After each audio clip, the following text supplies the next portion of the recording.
এই বিশ্বকে medical science, technology এগুলো কারা দিয়েছে? প্রযুক্তি, টেকনোলজি, উন্নত সমরবিদ্যা, রসায়ন, চিকিৎসা শাস্ত্র, কোন শাস্ত্রের নাম বলবেন? জ্যোতিষশাস্ত্র, কারা মূল থটস গুলো কারা দিয়েছে? গোড়ায় গিয়ে দেখেন কোনো না কোনো মুসলিম মনীষীর নাম পাবেন। গোড়ায় গিয়ে দেখেন কোনো না কোনো মুসলিম মনীষীর অবশ্যই নাম পাবেন, অবশ্যই পাবেন। তো এই শিক্ষা সিস্টেম তো জেনারেল শিক্ষার বিরুদ্ধে না, কিন্তু আমাদের সিস্টেমটা আমাদেরকে আল্লাহ থেকে দূরে সরাই নিচ্ছে। এক কথা হচ্ছে, বারবার ঘুরে ফিরে কথা এখানে আসছে কেন? সমাজ সংস্কার এবং সিরাতের আলোকে সমসাময়িক সমস্যাগুলোকে চিহ্নিতকরণ এবং দূরীকরণের জন্য সিরাতের সুন্নতি হাঁটতে হবে। আদারওয়াইজ আমরা শুধুমাত্র সমস্যার ডালপালা নিয়ে আলোচনা করতে থাকি। এই পৃথিবীতে যত মানুষ আছে সবার ইন্ডিভিজুয়াল বায়োডাটা আল্লাহর কাছে আছে। এর আগে যত কোটি কোটি মানুষ চলে গেছে সবার আছে, এরপরেও যত কোটি কোটি মানুষ আসবে সবার আছে। আল্লাহ পাক এত মহান, এত বড়। আল্লাহু আকবার। কুল্লুহুম, শুধু তাই না, শেষেরটা হচ্ছে কুল্লুহুম, এবং তাদের সবাই আমার সব দাস। কুল্লুহুম আতিহি ইয়াউমাল কিয়ামাতি ফারদা। সুবহানাল্লাহ। আমার দাসদের সবাই কিয়ামতের মাঠে একা একা নিঃসঙ্গ অবস্থায় আমার সাথে সাক্ষাৎ করবে। ওজন বুঝতে পারছেন? আমার আল্লাহ পাক বলছেন তার দাসদের সবাই, আল্লাহর দাসদের সবাই কিয়ামতের মাঠে একজন একজন করে ইন্ডিভিজুয়ালি আল্লাহর সাথে সাক্ষাৎ করবে। আল্লাহ পাক এত বড়। আমি একটা বিষয় বুঝি না, যে আমরা যদি সেকুলার রাষ্ট্রই গঠন করতে হয় তাহলে প্রত্যেকটা ডিপার্টমেন্ট ওয়াইজ আমরা কেন ভাগ করে দেই না? ধরেন সনাতন ধর্মাবলম্বী ভাই, সনাতন বলছি তাদের ভাষ্য অনুযায়ী আর কি, কারণ পৃথিবীর সবচেয়ে সনাতন ধর্ম ইসলাম। সবচেয়ে সনাতন ধর্ম কি? ইসলাম। এরপরে শিরকের উৎপত্তি হয়েছে নূহ আলাইহিস সালামের যুগে। তাদের ভাষ্য অনুযায়ী বললাম, তাদের ধরেন কোনো অনুষ্ঠান হচ্ছে, সেখানে আমরা কেন তাদের ধর্মাবলম্বী মানুষদেরকে আলাদা করে দিচ্ছি না? সেখানে প্রোটেকশন দেওয়া, সেখানে গার্ড দেওয়া, সেখানকার নিরাপত্তা দেওয়া, সেটাকে সুষ্ঠুভাবে পরিচালনা করার জন্য রাষ্ট্রীয় সহযোগিতার ক্ষেত্রে আমরা কেন এই ডিপার্টমেন্টটাকে আলাদা করছি? সিমিলারলি যখন খ্রিস্টানিজমের কোনো অনুষ্ঠান আসে তখন আমরা কেন এই সেকশনটাকে আলাদা করছি না? কেন আমরা হিন্দু মুসলিম খ্রিস্টান মিক্স করতে যাচ্ছি? আমরা কি নতুন কোনো ধর্ম প্রয়োগ করতে যাচ্ছি? একটা অনুষ্ঠান হচ্ছে, ধরেন কোরবানির ঈদ হচ্ছে, গরু জবাই করছে, এখানে কি একজন হিন্দু অফিসারকে দায়িত্ব দেওয়াটা শোভনীয় হবে? তার ধর্মীয় সেন্টিমেন্ট লাগবে না? স্বাভাবিক লাগতেই পারে। তাহলে যখন পূজা হচ্ছে, কেন একজন মুসলিম পুলিশ অফিসারকে আপনি দায়িত্ব দিচ্ছেন? তারও তো এইগুলো লাগছে। সে হয়তো বলতে পারছে না, কিন্তু তার চাকরির কারণে সে বলতে পারছে না, কিন্তু তার কিন্তু খারাপ লাগছে।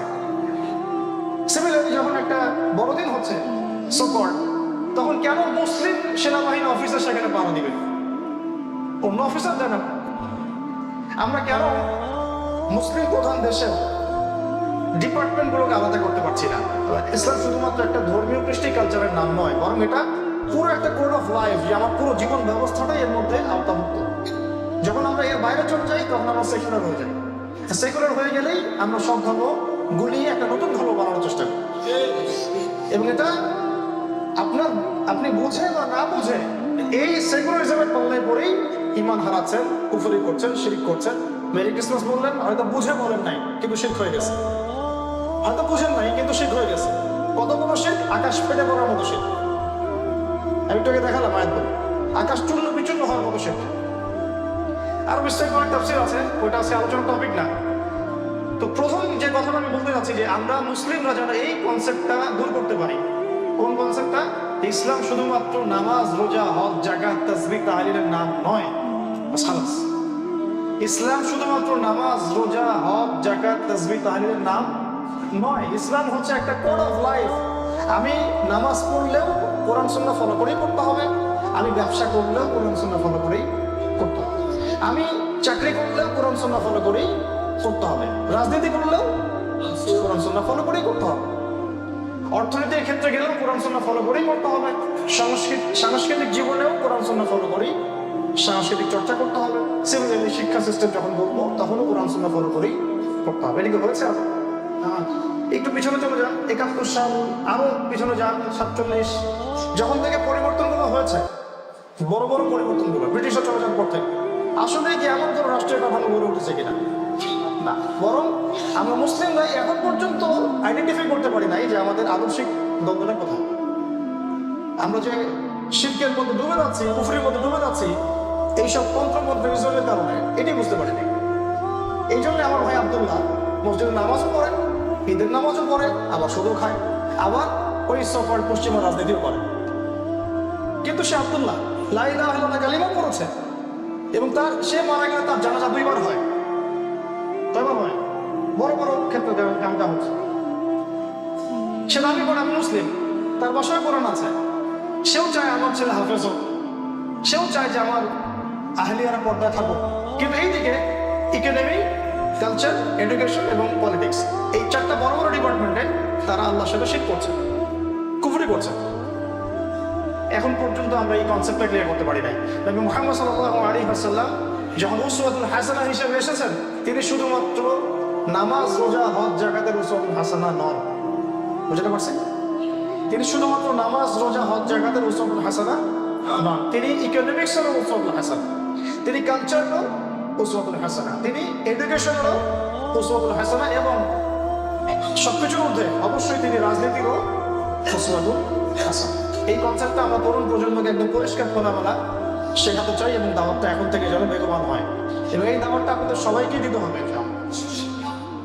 এখনকার তরুণ প্রজন্ম যদি এই মৌলিক জায়গাগুলো ঠিক করে ফেলতে পারে, আজকে না হোক ইনশাআল্লাহ আযজা ওয়া জাল, আজকে থেকে 10 বছর 20 বছর পরে হলেও বাংলাদেশ একদিন না একদিন ইসলামিক রাষ্ট্র হবে ইনশাআল্লাহ। তথাকথিত ইসলামিক রাষ্ট্র না, তথাকথিত কেন বললাম? তথাকথিত ইসলামিক রাষ্ট্রে আপনি 20 বছর পরে যে 20টা সূরা শিখতে পারেন নাই, এই জন্য বললাম। আপনি এই রাষ্ট্রে পড়ছেন 20 বছর, পড়াশোনা করেছেন, স্কুলে 10 বছর, ইন্টারমিডিয়েটে 2 বছর, অনার্সে 4 বছর, মাস্টার্সে 2 বছর। আমরা গাড়িতে আস্তে আস্তেই কথা বলছিলাম যে ইভেন এই 20 বছরে আমরা ক্লাসিক্যাল অ্যারাবিক ভাষাও শিখতে পারি না। অ্যাজ এ ল্যাঙ্গুয়েজ আরবি ভাষাও শিখতে পারি নাই। আর আরবি ভাষা না জানলে কোরআন হাদিস বোঝা যায় না, বোঝা একদমই যায় না। আমরা ইংরেজি শিখেছি মাশাআল্লাহ, ইংরেজিতে আমরা অনর্গল কথা বলতে পারি, ইংরেজি যে কোনো বই আমরা পড়তে পারি, কিন্তু আমরা আরবি জানি না, কোরআনও পড়তে পারি না, হাদিসও করার প্রশ্ন ওঠে না। তো এই জন্য বললাম সোকন ইসলামিক কান্ট্রি না, ইসলামিক স্টেট না, আমাদের দরকার একটা proper Islamic state. Islamic state মানে আমার ওই আমি দায়েশ মার্কা ইসলামিক স্টেট বোঝাই না, কথা বুঝতে পারছে কি? ওই চরমপন্থা ইসলামিক স্টেট বোঝাই না। আমরা বুঝেছি মানুষের আকীদা, আমল, এগুলো সংস্কারের মধ্য দিয়ে একটা পরিপূর্ণ ইসলামী রাষ্ট্র ব্যবস্থা। এইটাই এখন সময়ের সবচেয়ে গুরুত্বপূর্ণ আলোচনা হওয়া উচিত। আগামী দিনগুলোতে যেন বাংলাদেশটাকে একটা উন্নত সব দিক থেকে উন্নত একটা পরিপূর্ণ ইসলামিক রাষ্ট্র ব্যবস্থার রূপ দেওয়া যায়, এটা আমাদের সবার ফিকির হওয়া উচিত। আল্লাহ পাক আমাদের করার তৌফিক দান করেন। সময় লাগবে, কারণ আমি তো বললাম মানুষ বুঝেই না জিনিসটা। যে মেরি ক্রিসমাস বলে ফেলেছে সেও কিন্তু হয়তো বুঝেই নাই যে আমি তো এত বড় পাপ করে ফেলেছি, আমি তো বুঝতে পারি না। আল্লাহ পাক আমাদেরকে উসওয়াতুল হাসানাহ চেনার তৌফিক দান করেন, এবং নবী মুহাম্মদ সাল্লাল্লাহু আলাইহি ওয়াসাল্লামকে বাদ দিয়ে যত উসওয়াতুল হাসানাহ আমরা গ্রহণ করছি তথাকথিত, এগুলোকে বাদ দেওয়ার তৌফিক দান করেন। আমাদের জীবনের প্রত্যেকটা ক্ষেত্রেই উসওয়াতুল হাসানাহ একজন ব্যক্তি, তিনি কে? তোমার নেতা, আমার নেতা, বাস এই কথা খালাস। এটা শুধুমাত্র মুখের কথা বলে চলবে না। যে ভাই টুপি পরেছেন তিনিও জানেন আমি নবী মুহাম্মদ সাল্লাল্লাহু আলাইহি ওয়াসাল্লামের সুন্নতে পড়ছি। তিনি টুপি পরে নেকি আশা করেন, টাকনুর উপরে কাপড় পরে তিনি নেকির আশা করেন, তাই না? দাড়ি রেখে তিনি নেকির আশা করেন। আপনি যদি রাজনীতিও তার উসওয়াতুল হাসানাহ করতেন, আপনি ওটা তো নেকি পাইতেন। অর্থনীতি চালু করতে তো নেকি পাইতেন। ওইভাবে যদি সংস্কৃতি গড়ে উঠতো ওটাতেও নেকি হইতো। ওইভাবে যদি এডুকেশন গড়ে উঠতো ওই সিস্টেমটাতে নেকি হইতো। ওয়াল্লাহি কেউ যদি বাংলাদেশে একটা ইসলামিক শিক্ষা ব্যবস্থা চালু করতে পারে, যত কোটি কোটি যুবক, তরুণ তরুণী, আবার বৃদ্ধ এই শিক্ষায় শিক্ষিত হবে, সমস্ত নেকির বেচারা পাবে। কত বড় নেকির কাজ হবে। কেউ যদি ইসলামিক ভাবে এই রাষ্ট্রটাকে ঢেলে সাজাতে পারে, সমস্ত নেকি ইনশাআল্লাহ তারা পাবে যারা ঢেলে সাজাবে ইনশাআল্লাহ। এটা সবচেয়ে বড় ইবাদত হতে পারে ইনশাআল্লাহ। আল্লাহ পাক আমাদের করার তৌফিক দান করুন। এখন এই উসওয়াতুল হাসানাহ হিসেবে আল্লাহ পাক আমাদের মাঝে পাঠিয়েছেন কাকে? নবী মুহাম্মদ সাল্লাল্লাহু আলাইহি ওয়াসাল্লাম। একটু পিছন চলে যায় এখন, যে এর আগে বলছিলাম যে উনি কোন প্রেক্ষাপটে দুনিয়াতে এসেছেন এটা আমাকে বুঝতে হবে, তাহলে মেলাতে পারবো। তিনি যেই সময় পৃথিবীতে এসেছেন আইয়ামে জাহিলিয়াত বলি আমরা, ওই সময়ের যে সমস্যা আর বর্তমান সময়ের সমস্যার মধ্যে কোনো পার্থক্য নাই। একটু বোঝার চেষ্টা করেন, কোনো পার্থক্য নেই, আমি বোঝাচ্ছি আপনাদেরকে। ওই সময়ে মৌলিক সমস্যা ছিল শিরকে আকবার। কি ছিল বলেন? শিরকে আকবার। শিরকে আকবার মানে আল্লাহর সাথে অংশীদার সাব্যস্ত করা। এই পৃথিবীর এখন মূল সমস্যা শিরক। এই যে একটা শিরক দেখালাম, এর আগে আরেকটা শিরক চলে গেল, প্রতিমা পূজার শিরক, ঠিক আছে? আর মাজুসি এরা অগ্নি পূজা করত। আর কিছু মানুষ ছিল তারা প্রকৃতি পূজা করত। কি করতো? প্রকৃতি পূজা করত। এই বিষয়গুলোকে যদি আপনি এখনকার প্রেক্ষাপটে মিলান, দেখবেন হ্যাঁ এগুলো তো আছেই, বরং এখন মানুষ লা ইলাহা ইল্লাল্লাহ কালিমা পড়েও অনেকে শিরক করছে, তাই না?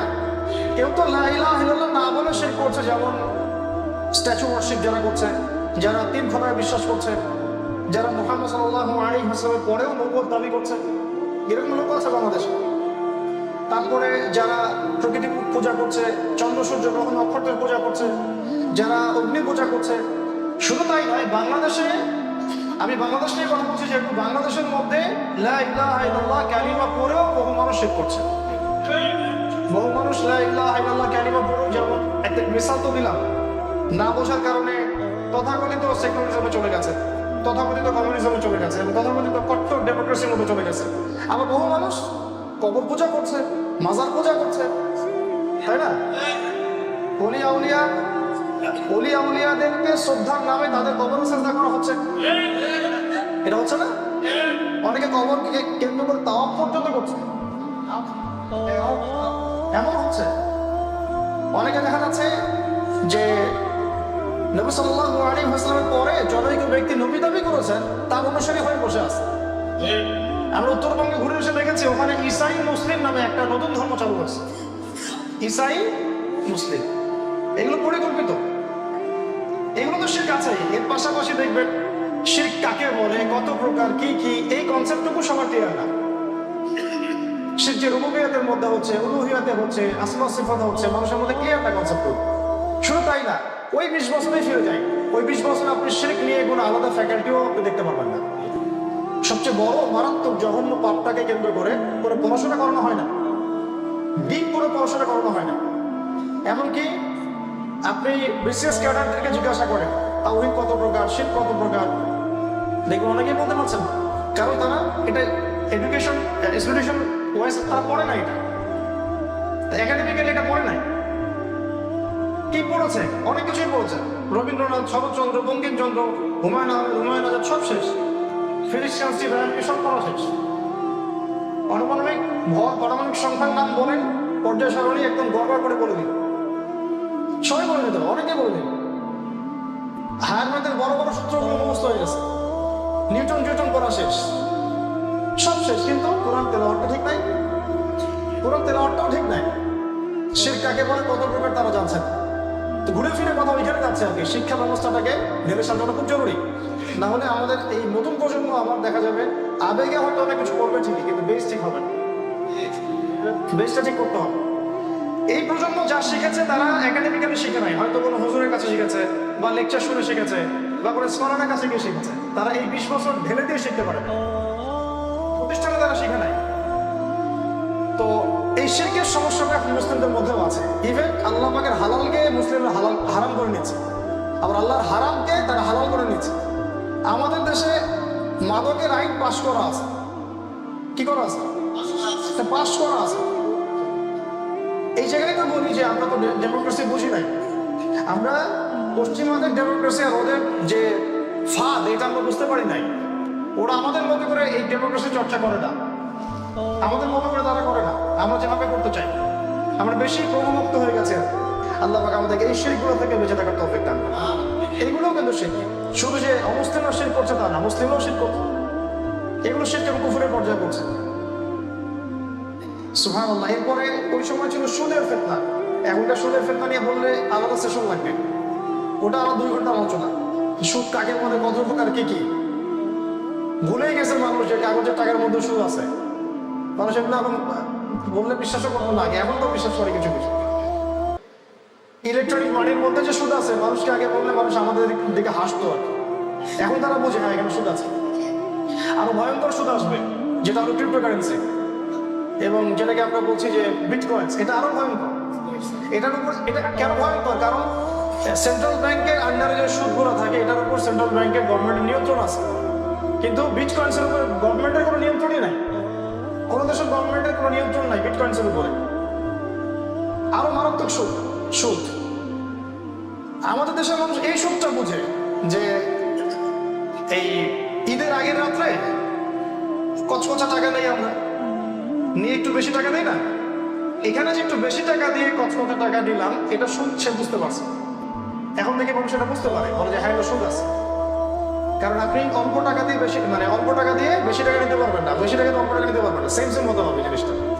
এইটা বুঝে মানুষ। কিন্তু আন্তর্জাতিক বাজারে গিয়ে ডলারের যে আধিপত্য, ডলারের যে জোর, যে $1 দিয়ে আপনাকে কিনতে হচ্ছে কত, হ্যাঁ, এটা মানুষ, এর মধ্যে যে রিবা আছে এটা মানুষ বোঝে না। এবং এটা জুলুমও বটে, শুধু রিবা আছে তা না, বরং জুলুমও বটে। আর এখানে ইনফ্লেশন আছে, এগুলো তো আছে। এখানে অনেক কথা, এতগুলো কথা আলোচনা করলে মাথা আপনাদের ঘুরতে থাকবে। মূল কথাটা হচ্ছে যে ওই সময় যেমন সুদভিত্তিক অর্থ ব্যবস্থা ছিল, এখন এটা বৈশ্বিক রূপ লাভ করছে। এখান থেকে বের হওয়া খুব ডিফিকাল্ট। আমরা দাঁড়িয়ে ডুবে রেখেও বের হতে পারছি না এখান থেকে। কেউ দাবি করতে পারবে না যে আমি সুদমুক্ত জীবনযাপন করি, আমিও পারবো না, আপনিও পারবেন, এটা মিথ্যা কথা। কেউ সুদমুক্ত জীবনযাপন আমরা করতে পারি। হ্যাঁ, তবে এখানে সুদের এই সিস্টেমের ভিতরে থেকেও যে ভাইয়েরা সুদ থেকে বের হওয়ার চেষ্টা করছেন, ইসলামিক ফাইন্যান্সের মাধ্যমে হোক, ইসলামিক ব্যাংকিং এর মাধ্যমে হোক, তাদেরকে আমাদেরকে অ্যাপ্রিসিয়েট করা উচিত এবং তাদের সাথে আমাদের থাকা উচিত। এই কারণে যে তারা অ্যাটলিস্ট চেষ্টা করছেন এখান থেকে বের হওয়ার জন্য। তারাও জানেন এটা 100% পসিবল হচ্ছে না। তো রিবার এই জুলুম, এই যে অভিশাপ, এটা কি এই বিশ্বে নাই? এখন যদি আপনারা বিশ্বের এই সমস্যাগুলোকে একটা কেন্দ্রে নিয়ে যেতে চান, আপনারা দেখবেন এই কেন্দ্রটা হচ্ছে পশ্চিমা সভ্যতা। পিছনে যান যে কারা এই সুদটাকে পুরো বিশ্ব জুড়ে চাপিয়ে দিয়েছে, কোন সভ্যতা? এটা কি সাবকন্টিনেন্ট থেকে করা হয়েছে? আমাদের দেশ থেকে করা হয়েছে? ব্রিটিশরা করেছে ওই সময় থেকে। অর্থাৎ তারা এই বিশ্ববাসীকে সুদ খাইয়েছে। এখন যদি আমরা বেরোতে পারি যে হ্যাঁ ওই জাহিরাতগুলো এখনো বিদ্যমান, হয়তো বড় স্কেলে বা ছোট স্কেলে, তাহলে এই যুগেও এই অবস্থাকে পরিবর্তন করার জন্য উসওয়াতুল হাসানা হবেন কে? এইটুকু তো বুঝি আমরা। এখন কথা হচ্ছে কিভাবে নবী সাল্লাল্লাহু আলাইহি ওয়াসাল্লাম এইরকম একটা অন্ধকারাচ্ছন্ন যুগটাকে পরিবর্তন করলেন, কিভাবে করলেন? এটা তো প্রশ্ন নাকি? এবং আমরা কিভাবে করতে পারি? আমাদের জন্য সলিউশন হচ্ছে একটাই, তাকে এমনভাবে অনুসরণ করা, এমনভাবে তাকে অনুসরণ করা যেমন তিনি যেখানে পা ফেলেছেন আমি সেখানে পা ফেলবো, তিনি যেখান থেকে সরে গেছেন আমি সেখান থেকে সরে যাব, তিনি যা বলেছেন আমি তাই বলবো, তিনি যা করেছেন আমি তাই করবো, তিনি যা বলেন নাই আমি তা বলবো না, তিনি যা করেন নাই আমি তা করবো না। একদম হ্যাঁ, মুহাম্মদ সাল্লাল্লাহু আলাইহি ওয়াসাল্লামকে অন্ধভাবে অনুসরণ করতে হবে। কোনো যুক্তির দরকার নাই এখানে, কোনো যুক্তি, বিজ্ঞান, তর্ক, দর্শন কিচ্ছু দরকার নেই। নবীজি করছেন আমি করবো, নবীজি করেন নাই আমি করবো না, সাহাবীরা করেছেন আমি করবো, সাহাবীরা করেন নাই আমি করবো। নবী পথ দেখিয়েছেন আমি সেই পথে হাঁটবো, তিনি যে পথ থেকে দূরে থাকতে বলেছেন আমি দূরে থাকবো। তাহলে এখন শর্ট টাইমে সেখানে মুশকিল, এই জন্য বলেছেন প্রথমে যে কারা কারা সেটা পড়েছেন অন্তত জীবনে একবার। যারা পড়েছেন তারা খুব সহজেই হয়তো ধরতে পারছেন, যারা পড়েন নাই তাদের হয়তো একটু বেগ পেতে হচ্ছে। তো তিনি শুরু করেছেন কি দিয়ে দেখুন, তিনি শুরু করেছেন বেসিক্যালি কোনো আদেশ দিয়ে না, বরং একটা আমল দিয়ে। কি বললাম শব্দটা? তিনি কোনো আদেশ দিয়ে কাজ শুরু করেন নাই। আমরা কিন্তু আদেশ দিয়ে কাজ শুরু করতে চাই, তিনি করেছেন একটা আমল দিয়ে কাজ শুরু করছেন। কারণ আদেশ আসছে আল্লাহ রাব্বুল আলামিনের পক্ষ থেকে, তিনি সেটা আমল করছেন। সর্বপ্রথম তার উপর যে আদেশটা এসেছে তা হলো পড়াশোনা করতে, জ্ঞান অর্জন। কি আসছে?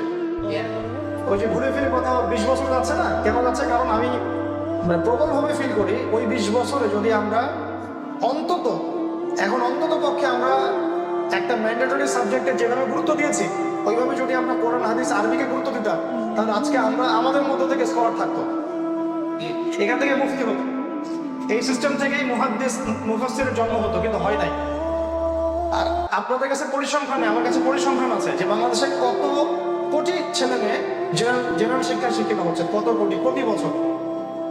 তো প্রতি বছর এত কোটি জনসম্পদকে আমি নষ্ট করছি, ধ্বংস করতেছে শুধু শিক্ষা সিস্টেমের কারণে। অথচ নবী সাল্লাল্লাহু আলাইহি ওয়াসাল্লামকে আল্লাহ পাক প্রথম আদেশ করেছেন ইকরা বিসমি রাব্বিকাল্লাযী খালাক। ওই জাহিলি সমাজে এত পাপ, এত অনাচার, ভালো করে মিলাই দেখেন, ওই জাহিলি সমাজে এত এত পাপ, এত এত অনাচার, তারপরেও আল্লাহ পাক কিন্তু বলেন নাই সবার আগে ইয়া মুহাম্মদ তুমি নামাজ পড়ো, ইয়া মুহাম্মদ তুমি আগে যাকাত দাও, ইয়া মুহাম্মদ আগে মূর্তিগুলো ভেঙে ফেলো। বলেছেন ইয়া মুহাম্মদ তুমি সুদ ছেড়ে দাও, ইয়া মুহাম্মদ তুমি মাদক দ্রব্য সেবন করো না। আল্লাহ পাক এমন কোন আদেশ দিয়েছেন? এত এত পাপের মধ্যে আল্লাহ পাক এই পাপগুলোকে স্পেসিফিকলি মেনশন করে সংস্কার না করে পড়াশোনার কথা কেন বললেন? কারণ যদি একজন মানুষের মধ্যে এবং একটা সমাজের মধ্যে জ্ঞানতাত্ত্বিক বিপ্লব ঘটে, সমস্যা অটোমেটিক্যালি সলভ হয়ে যায়।